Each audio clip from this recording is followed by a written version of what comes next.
नमस्कार, उत्कर्ष पत्रिका देख रहे हैं आप। मैं हूं आपके साथ आदित्य त्रिपाठी। व्यक्ति विशेष के आज के अंक में हम जिस शख्सियत से आपको रूबरू कराने वाले हैं, आप उनको बहुत अच्छे से जानते हैं।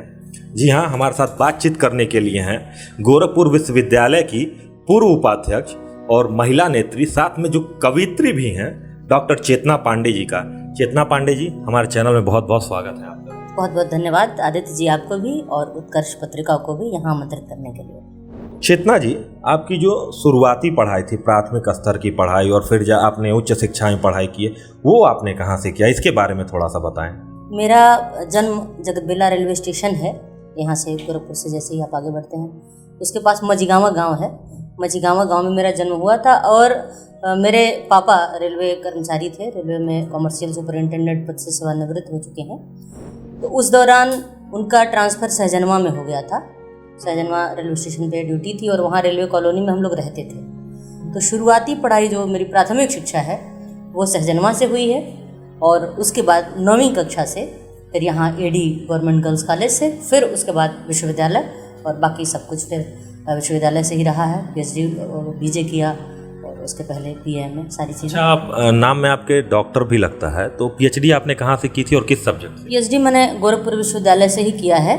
हिंदी विषय में किया है, प्रोफेसर चित्तरंजन मिश्र के दिशा निर्देश में, और विषय था मेरा अमृतलाल नागर के उपन्यासों में नए जीवन मूल्य। यही मेरा शोध का विषय रहा है। आप कवित्री हैं, काफ़ी जानी मानी कवित्री हैं। इस फील्ड में आपने मतलब कब से आपको लिखने पढ़ने का ये शौक हुआ, और पहली बार आपने जब सार्वजनिक रूप से जो काव्य पाठ का आपने मंच कब शेयर किया था, उसका थोड़ा सा कुछ बताइए। लिखने पढ़ने का शौक तो मुझे ठीक तो मुझे याद भी नहीं है कि पहली कविता मैंने कब लिखी। शायद दूसरी तीसरी कक्षा में, कुछ किस स्तर का था ये नहीं मालूम, लेकिन कुछ ना कुछ लिख गया था। और स्कूल के दिनों में जो कार्यक्रम होते थे उनमें प्रतिभाग करना, कविताएं पढ़ना, ये सारी चीज़ें होती थी। लेकिन 8वीं कक्षा में मुझे पहला अखिल भारतीय मंच मिला, और सहजनवा में ही एक भोलाराम मस्करा इंटर कॉलेज है, उस परिसर में बहुत बड़े कवि सम्मेलन आयोजित होते थे उन दिनों। तो उसमें उसके जो प्राचार्य जी थे, उनका बड़ा स्नेह मिलता था मुझे, और उन्हें बड़ा विश्वास रहता था मुझे लेके कि जो काम करती है ठीक करती है। पापा के भी संपर्क में थे और जानते थे कि कुछ लिखती पढ़ती है। तो उन्होंने मुझे उसमें बुलाया, पहली बार अवसर दिया, और बड़े रचनाकारों का वहाँ आशीर्वाद मिला। डॉक्टर उर्मिलेश वगैरह, राजेंद्र राजन जी, और तमाम चुनिंदा रचनाकार देश के उसमें उपस्थित थे। और एक बच्चे के तौर पे, 8वीं कक्षा की एक विद्यार्थी के तौर पे मेरे लिए बहुत बड़ी उपलब्धि थी। उसके बाद लगातार सिलसिला चलता रहा। यहाँ एक चीफ क्लेम्स ऑफिसर थे डॉक्टर के सिंह मयंक, रेलवे में। उन्होंने मुझे बहुत अवसर दिया, रेलवे के कार्यक्रमों में बहुत बुलाया, गोष्ठियों से जोड़ा।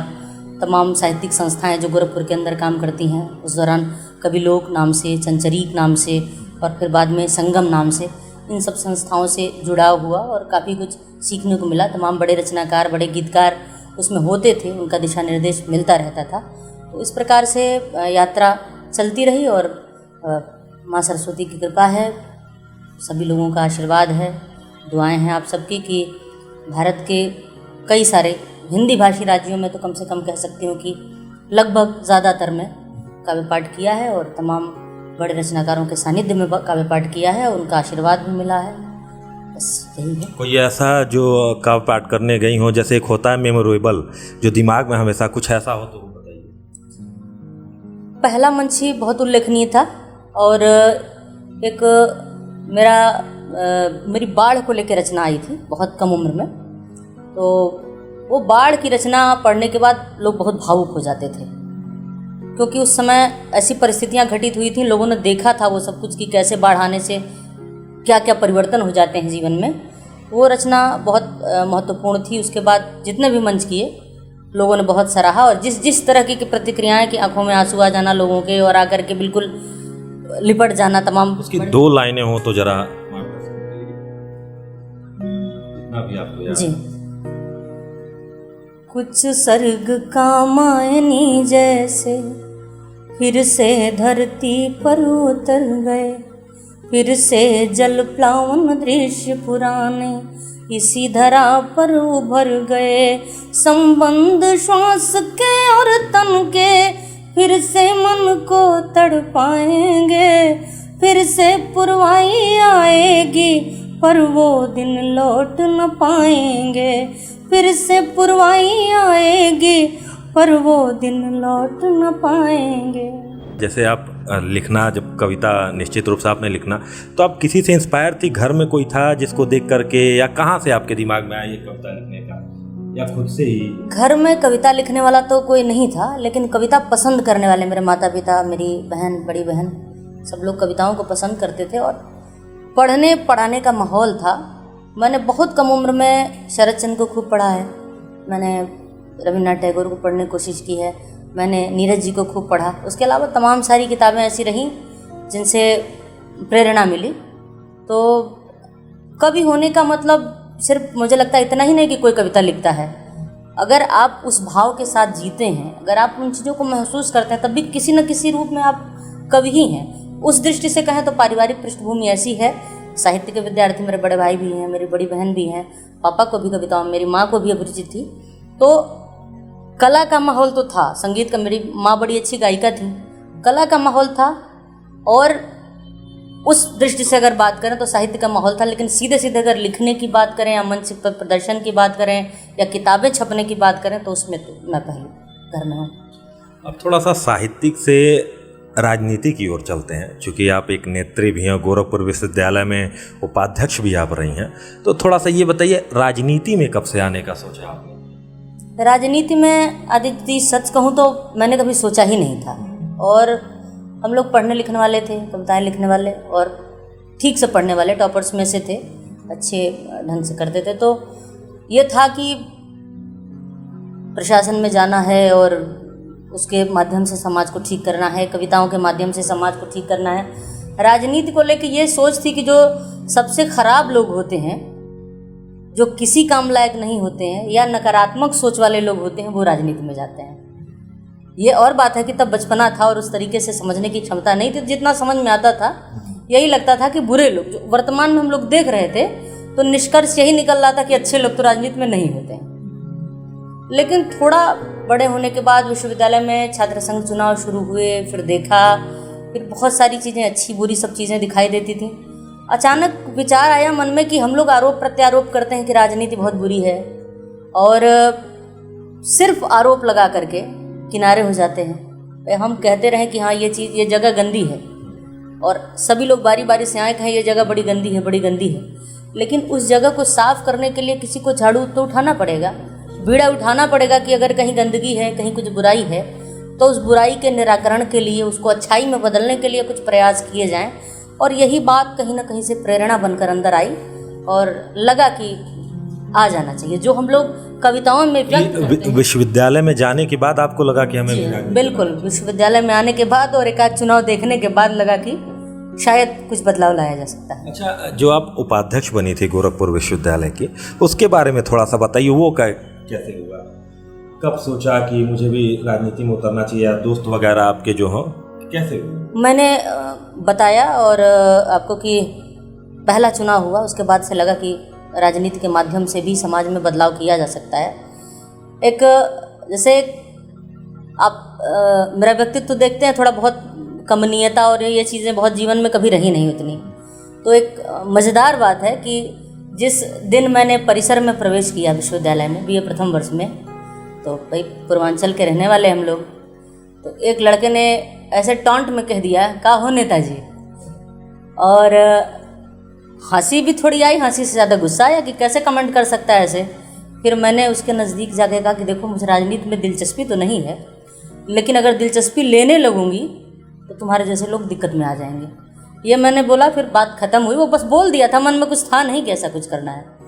फिर सिलसिला शुरू हुआ, छात्र संघ चुनाव उस समय बंद चल रहे थे, बैन था, और फिर नए सिरे से शुरू हुए। एक चुनाव हुआ, उस चुनाव को मैंने देखा तो लगा कि आया जा सकता है यहाँ। और जो हम लोग कविताओं के माध्यम से व्यक्त करते हैं, जो चीज़ें हम लोग सोचते हैं, अगर उन चीज़ों को ज़मीन पर उतारने का कोई माध्यम हो सकता है तो वो राजनीति ही हो सकती है।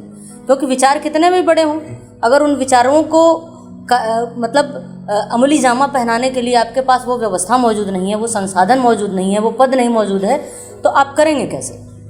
तो इस विचार के साथ राजनीति में आना हुआ और कुछ साथियों से, कुछ सीनियर्स से, कुछ अपने हम उम्र लोगों से बातचीत हुई कि ऐसा किया जाए तो कैसा रहेगा। कुछ लोगों ने पहले ही कहा कि तुम्हें चुनाव लड़ना चाहिए, उनको मेरे ड्रेसिंग सेंस से लगता रहा हो या मेरे व्यक्तित्व से लगता रहा हो या जो भी लगता रहा हो। तो मेरा भी मन बना कि हाँ ठीक है, करना चाहिए। घर में बातचीत हुई, घर के लोग शुरुआती दौर में सहमत नहीं थे, क्योंकि उनको लग रहा था कि पढ़ने लिखने वाली है, अच्छी है और करियर अच्छा ही हो जाएगा। तो राजनीति में जाने के बाद फिर काफ़ी बदलाव आएंगे और जो समय देना चाहिए पढ़ाई को, उस तरीके से पढ़ाई को समय दे नहीं पाएगी। तो शुरुआती दौर में तो विरोध था, लेकिन मैंने उनको समझाने की कोशिश की कि नहीं, अब मैनेज हो जाएगा, पढ़ाई के साथ भी न्याय ही होगा और आप लोग की जो अपेक्षा है वो अपेक्षा पूरी होगी। मेरी माँ थोड़ा डरती भी थी, आपराधिक माहौल उस समय बहुत चीज़ें चलती रहती थी, आप तो विश्वविद्यालय की चीज़ों से परिचित हैं। तो तमाम ये गोली चल गई, ऐसा हो गया, वैसा हो गया। तो घर में छोटा बच्चा होने के नाते मुझे, और थोड़ा सा लड़की होने का भी पक्ष हो सकता है, एक असुरक्षा का भाव लोगों के मन में रहता था कि कहीं कोई घटना ना घट जाए, कोई कहीं बात ना हो जाए। तो अंततोगत्वा किसी तरीके से पापा तैयार हुए और सब लोग तैयार हुए, परिवार ने अपने अपने ढंग से सहयोग भी किया। तो चुनाव जीतने के बाद थोड़ी सी माँ मेरी निश्चिंत हुई कि हाँ चलो सब सकुशल निपट गया, और बाद में उन्होंने गर्व भी महसूस किया, उनको ठीक लगा। और मैंने भी जो कमिटमेंट किया था कि पढ़ाई बिगड़ने नहीं पाएगी, तो पढ़ाई नहीं बिगड़ने पाई। उसके बाद फिर पीएचडी किया, नेट किया, बीएड वगैरह किया, टेट किया, सारी चीज़ें जो चीज़ें जैसे होनी चाहिए, थ्रू आउट फर्स्ट क्लास है, बीजे किया। तो कुछ ऐसा होने भी नहीं पाया जिससे परिवार को कोई असुविधा हो, तो ठीक रहा। जैसा कि आप बता रही थी कि जब आप चुनाव लड़ने का सोची थी तो घर वाले भी थोड़ा सुरक्षा की भावना, जैसे एक तो चुनाव नेता बनना, एक आम विद्यार्थी से नेता बनना, ऊपर से जब वो लड़की हो तो उसके लिए तो और भी ये ज़्यादा कठिन हो जाता है, क्योंकि सबसे पहले तो अपने घर वालों से ही शुरू हो जाता है कि कैसे करोगी, क्या करोगी, फिर समाज का भी एक होता है। तो इन सब चीज़ों को आपने कैसे मैनेज किया? आदित्य जी, वाकई अभी तो वो नहीं ध्यान में आता, लेकिन उस समय का अगर सोचो तो वाकई वो कठिन परिस्थितियाँ थीं। आप भी इस शहर के मिजाज से वाकिफ़ हैं और सब लोग जानते हैं कि विश्वविद्यालय की राजनीति किस तरह की होती रही, पुरुष प्रधान राजनीति अब भी है, तब की तो बात ही छोड़ दीजिए, अभी ज़्यादातर तो वही है। तो ये सही है कि जब मैंने पहली बार चुनाव लड़ने के बारे में सोचा तो एक बड़ा पक्ष था जो इसका स्वागत भी कर रहा था, स्वागत कर रहा था, तभी विजय मिली। लेकिन तमाम लोग ऐसे भी थे जिनके मन में ये था कि लड़की पदाधिकारी कैसे हो सकती है। तो चीज़ें चली, छात्रावासों में वोट के लिए मैं जाती थी, तो एक दो बार ऐसी परिस्थितियां हुई कि लगता था कि जैसे कोई घटना अभी घट जाएगी, कहीं से कुछ मारपीट जैसी स्थिति आ जाएगी, कुछ इस तरह की चीज़ें हो जाएंगी।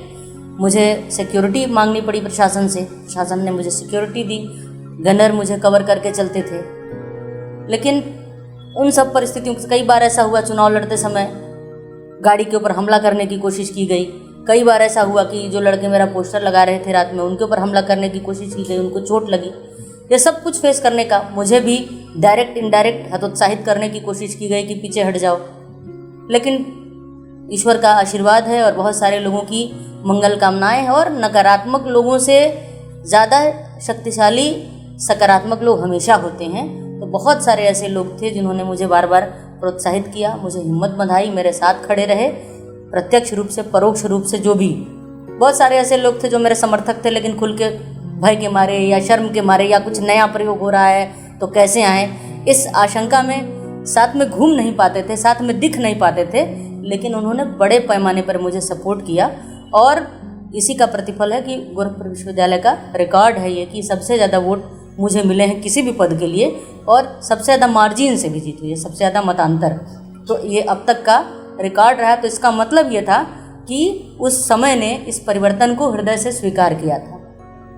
अच्छा, जैसे आप जब उपाध्यक्ष का आपने चुनाव लड़ा था तो आपने एबीवीपी के टिकट पर, जहाँ तक हमें पता है एबीवीपी के टिकट पर आपने चुनाव लड़ा था।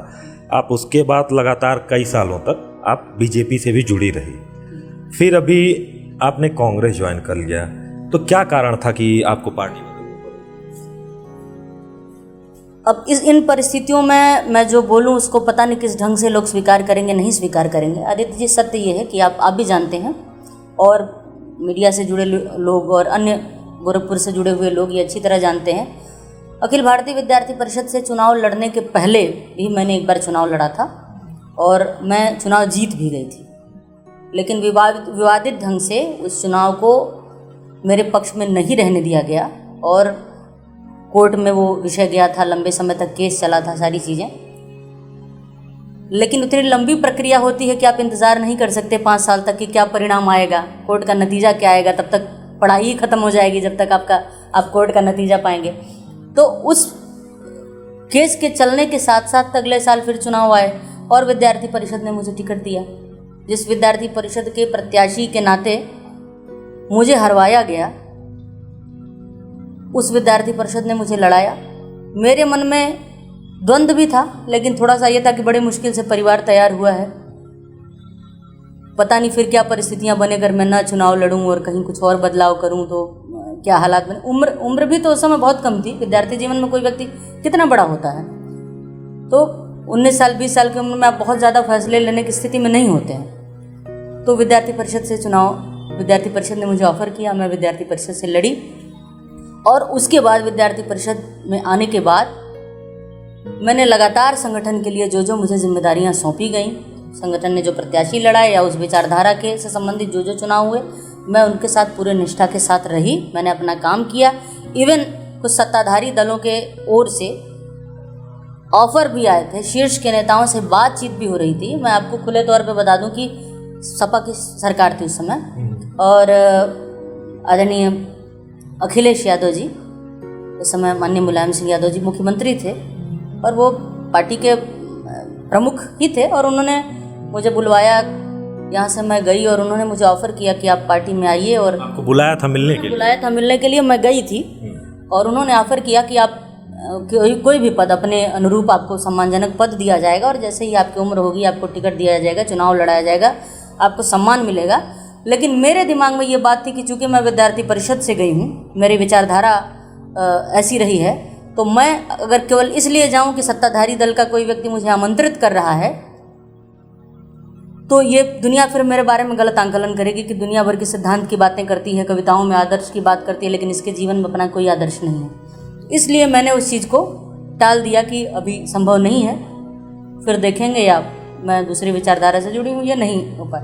बीच में कई बार बातें हुई, उसके बाद भी कई बार ये बातें अखबार ने हेडिंग भी लगा दी कि चेतना पांडे का अखिल भारतीय विद्यार्थी परिषद से मोहभंग, सपा में जाने की तैयारी, इस तरह की हेडिंग भी आ गई। तो बहुत कुछ हुआ, लेकिन लंबे समय तक संगठन में लगे रहने के बाद भी, जहाँ जहाँ जैसा निर्देश दिया गया वो सब करने के बावजूद, और मैं छात्र संघ अध्यक्ष की तैयारी कर रही थी चुनाव की।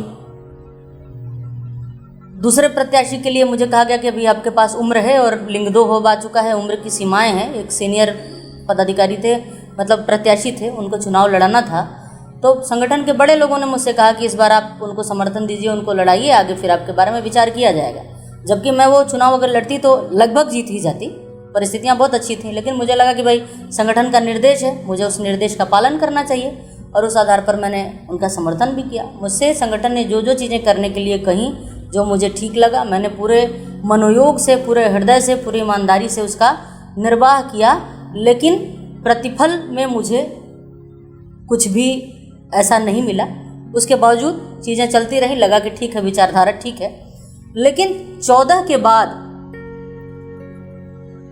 जो परिवर्तन हुआ इस विचारधारा में, भाई बाइलाज किसी पार्टी का क्या है और घोषणा पत्र क्या है, क्या हम अपनी बातों में कहते हैं, ये सब दूसरी बातें हैं। किस बात पर, किस चीज़ पे हम अमल कैसे करते हैं, ये महत्वपूर्ण है। और ये जो दल है, जिस तरह की चीज़ें थी, जिनके लिए लोग तमाम नेताओं के फ़ैन हुआ करते थे कि भाई ठीक है, पक्ष में हो चाहे विपक्ष हो, लेकिन फला आदमी बड़ा अच्छा है। अटल जी को लोग याद करते हैं, कांग्रेस वाला भी, सपा वाला भी कहता है कि हाँ अटल जी आदमी बढ़िया थे। सुषमा स्वराज जी की बात करिए, लोग कहेंगे कि हाँ ठीक है, वो बढ़िया आदमी थे।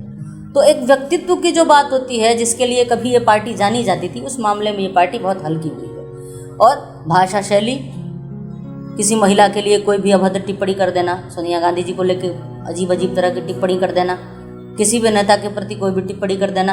आप किसी की नीतियों का विरोध कर सकते हैं, आप किसी की योजनाओं का विरोध कर सकते हैं, आप किसी की कार्यशैली का विरोध कर सकते हैं, लेकिन किसका मायका कहाँ है, किसने प्रेम विवाह किया नहीं किया, कौन कहाँ का है, किसका प्रोफेशन क्या रहा है, इस पे झूठ सही करके जिस तरह की बातें उभरी वो इस दल के चीज़ों को हल्का कर रही थी, इस दल की विचारधारा के अनुरूप नहीं थी।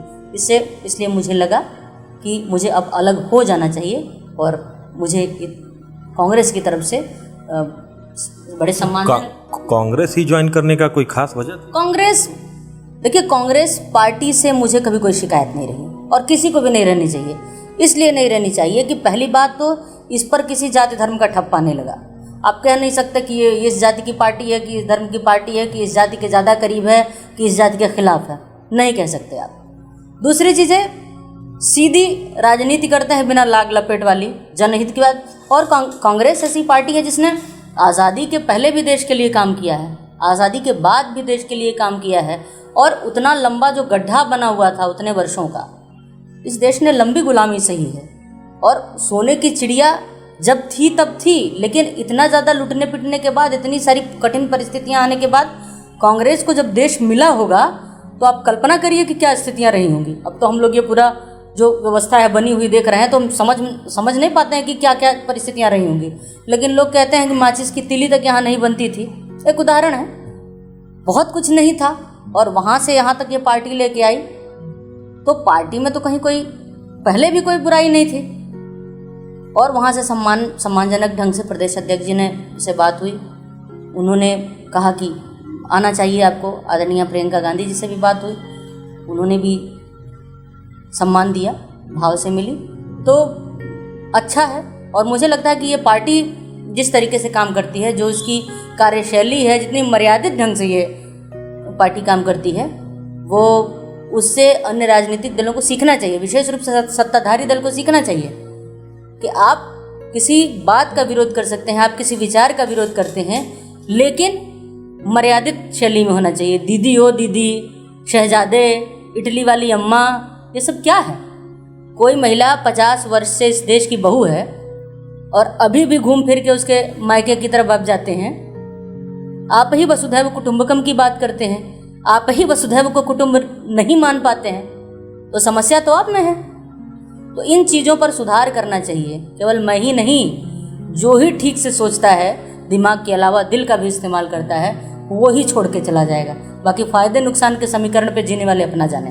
अच्छा, जैसे अभी मेरे दिमाग में ये भी आ रहा था कि आपका अभी तक का जो पसंदीदा नेता या नेत्री जो भी, वो कौन? मुझे इंदिरा जी पसंद है। जो अगले साल चुनाव होना है 2022 में विधानसभा के, क्या लगता है कांग्रेस पार्टी की यूपी में कैसा प्रदर्शन होगा? देखिए, प्रदर्शन कैसा होगा मैं किसी निष्कर्ष पे नहीं पहुंच सकती, पता नहीं क्या होगा। राजनीति में बहुत सारी चीज़ें रोज़ बदलती रहती हैं। मैं ये ज़रूर कहना चाहूँगी आपसे कि चाहे कोरोना काल हो, चाहे उसके पहले की स्थितियाँ हों, कांग्रेस पार्टी ने ज़मीन पर उतर के लगातार काम किया है। इसके कार्यकर्ताओं ने काम किया है, इसके नेताओं ने काम किया है, और बहुत सारी चीज़ों का आंकलन भी समय से पहले कर लिया है। अगर उन चीज़ों का आंकलन जो उन लोगों ने किया था, जैसे राहुल जी का स्टेटमेंट आया कोरोना को लेकर, उन्होंने बहुत पहले बता दिया, फरवरी के शुरुआती दौर में उन्होंने कह दिया कि कोरोना आने वाला है और उसको लेकर सरकार को बहुत सतर्क रहने की ज़रूरत है। और हम लोगों ने मार्च के अंतिम समय में उसको, हमारे सरकार की तरफ से ये हुआ कि अब लॉकडाउन करो, ये करो, वो करो, पहले नहीं सोचा गया। नहीं तो पहले चाहा होता इन्होंने, तो फिर जो बाहर से लोग आ रहे थे उन्हीं के माध्यम से कोरोना आ रहा था। अगर हवाई अड्डों पर रोक लिया जाता, वहीं जांच पड़ताल कर ली जाती, तो इतना बड़ा लॉकडाउन ये सारी शायद उस तरीके से नहीं करना पड़ता। दूसरी लहर के पहले भी राहुल जी ने कहा कि अभी दूसरी लहर आने वाली है, वो ज़्यादा खतरनाक होगी, तो उधर से भाषण दिया जा रहा था कि नहीं, लोगों ने कहा है कि ऐसा होगा, लेकिन देखिए हमने सब कुछ रोक लिया। तो भाषण देने से तो खाली चलता नहीं है। अच्छा, 2022 में अगर कांग्रेस के जो सीएम उम्मीदवार हैं, अगर वो प्रियंका गांधी हों, तो क्या लगता है कितना सही होगा? आपके हिसाब से क्या लगता है कि कौन? निर्णय लेना तो शीर्ष नेतृत्व का काम है, क्या करेंगे क्या नहीं करेंगे, लेकिन प्रियंका जी बहुत अच्छी हैं। स्वभाव से बहुत अच्छी हैं और कई जगह कांग्रेस में ये मांग उठ रही थी, जी। इसीलिए मैंने आपसे नहीं तो वो बहुत अच्छा स्वभाव है, चीज़ों को समझती हैं, इस देश को समझती हैं, उत्तर प्रदेश को समझती हैं वो। और मुझे लगता है कि अगर वो आती हैं तो ये अच्छा निर्णय होगा और हम लोग इसका स्वागत करेंगे। बाकी पार्टी का निर्णय है, जो आएगा स्वागत करेंगे। अच्छा, चलते चलते आपसे कुछ आपके व्यक्तिगत जीवन के बारे में, घर पे जैसे खाना वगैरह वो भी आप बनाती हैं? जी बनाते हैं। क्या पसंद है सबसे ज़्यादा बनाना? मुझे साधारण जो खाना होता है रूटीन का, वही दाल चावल रोटी सब्जी और यही सारी चीज़ें ज़्यादा पसंद हैं। बहुत ज़्यादा ताम झाम, बहुत ज़्यादा उस तरह की चीज़ें नहीं खाती हूँ, खाती भी कम हूँ और बनाने का भी बहुत वो नहीं है। कभी कभी पसंद भी होता है, ऐसा नहीं है कि बिल्कुल वही हूँ कि नहीं ही खाना है।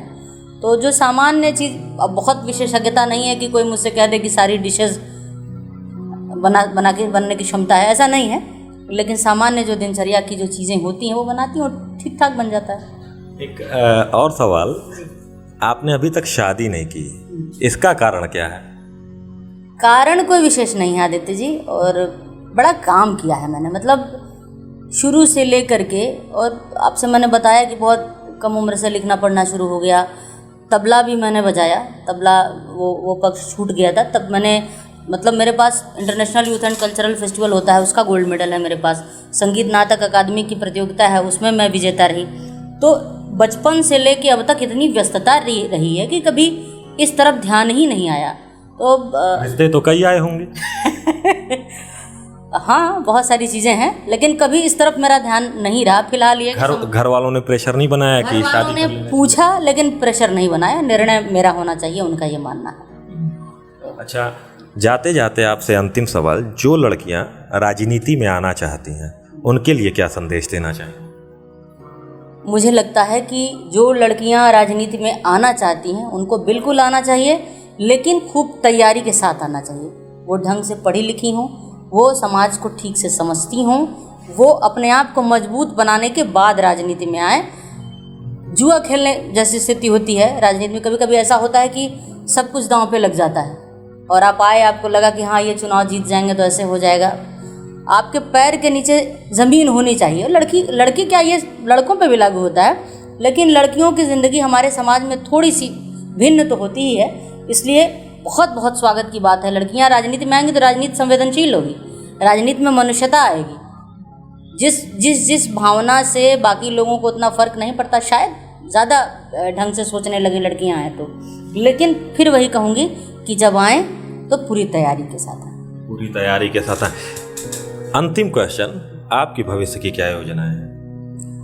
मैं एक महाविद्यालय में पढ़ाती हूँ और शिक्षा के क्षेत्र में भी निरंतर प्रयासरत हूँ। मैं कवि सम्मेलन करती हूँ, वो मेरा शौक भी है, आप उसको प्रोफेशन के तौर पे भी समझ सकते हैं।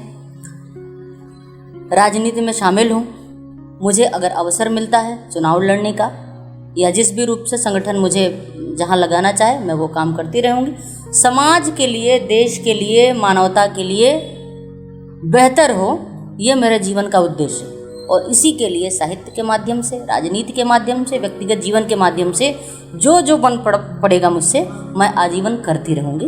बाकी ईश्वर निर्णय लेंगे कि गाड़ी कहाँ जाएगी। अच्छा, आपको नेत्री कहलाना पसंद है या कवियत्री? मुझे चेतना कहलाना पसंद है। तो आप देख रहे थे और सुन रहे थे डॉक्टर चेतना पांडे को, जिनका कहना है कि राजनीति में कैसे लड़कियों को आगे आना चाहिए, खुद के दम पे और खुद से आत्मविश्वास से उनको भी राजनीति में आ सकती हैं अगर वो आना चाहें तो। और तमाम तरीके की बातें, उनके ज़िंदगी के जो अनछुए हुए पहलू हैं उस पर हमने उनसे तमाम विस्तार से बात की। तो व्यक्ति विशेष देख रहे थे आप। अगले अंक में फिर किसी शख्सियत से आपको रूबरू कराएंगे। तब तक के लिए नमस्कार।